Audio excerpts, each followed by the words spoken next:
Hi, this is Shubhangi and welcome to Literature. Today we are going to see this flawlessly amazing Welsh poet Leslie Norris. As you have guessed it correctly, we are going to see a tiger in the zoo which has been prescribed by CBSE for class 10th.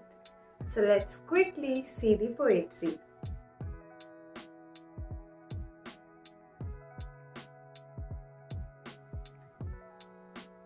Leslie Norris composed A Tiger in the Zoo at a minor age of 17 in the year 1938. This poetry draws a sharp parallel between a tiger in the zoo and a tiger in its natural habitat. So the whole of this poetry is composed in 5 stanzas containing 4 lines each. That means in total this poetry has 20 lines.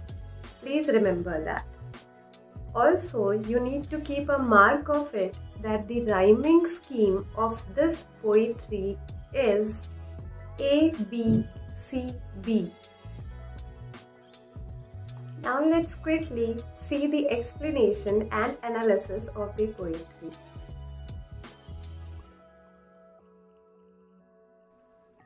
In the first stanza, we see how this tiger is not just walking, but he is stalking the length of his cage. That means he is taking a monotonous, a very disheartened walk in his cage.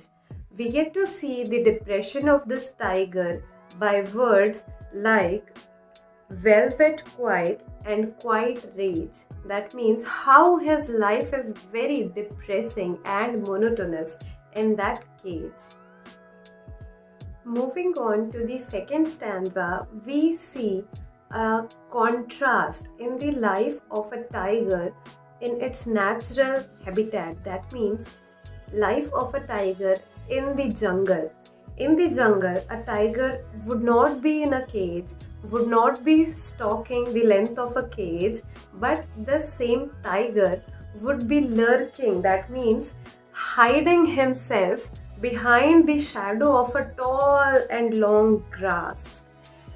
And he would also be hiding himself from a very thick and fat deer.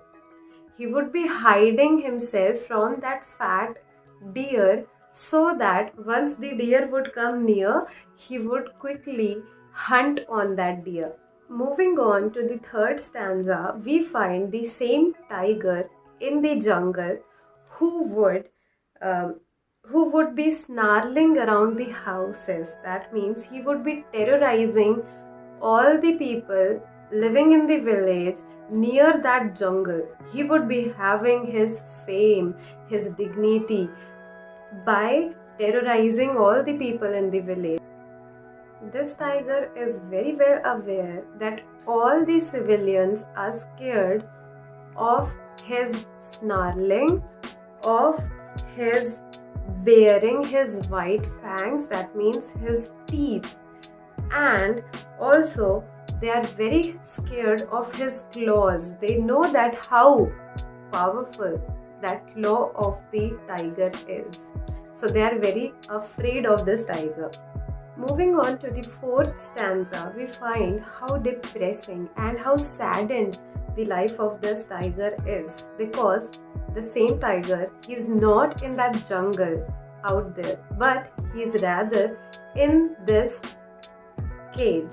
He is there in a cell which is human made, and humans are manipulating this tiger who was once ruling on that human, who was once terrorizing that human. That same human is now capturing the tiger. And that is why our tiger is locked. He is locked in a concrete cell.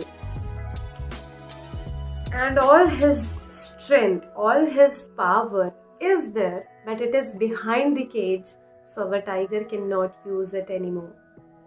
That is why the life of tiger is extremely saddened.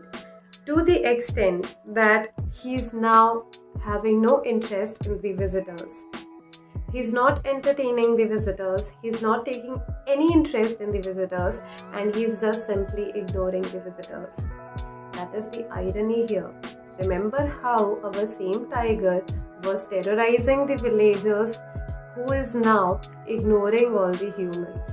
He is having no pride in being a tiger anymore. Moving on to the fifth and final stanza, which is a heart-wrenching stanza, because here our tiger hears the last voice at night. In the jungle, when our tiger was free, there he used to hear his own voice as his last voice. He would hear his own snarling and be proud of himself. But today, now that he is in a cage, he's not hearing his own snarling, but he's rather hearing the artificial patrolling car. And that is why all his esteem is shaken, completely shaken. And that is why our tiger is left with nothing but hope. Remember that even in this situation, our tiger does not lose hope, because he stares with his brilliant eyes at the brilliant stars. That means the stars are there in the sky. The sky is limitless, and that is why it's brilliant.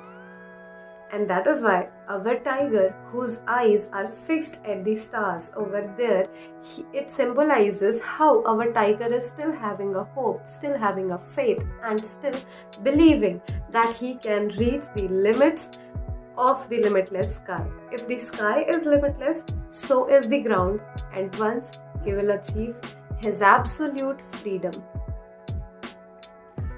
I hope I've made a tiger in the zoo a bit clear to you, and I've tried my best to make it interesting for you guys.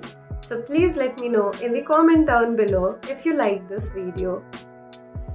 Please do not hesitate to subscribe to my channel, to hit the like button, to share it with your friends, and do let me know what do you think of this poetry.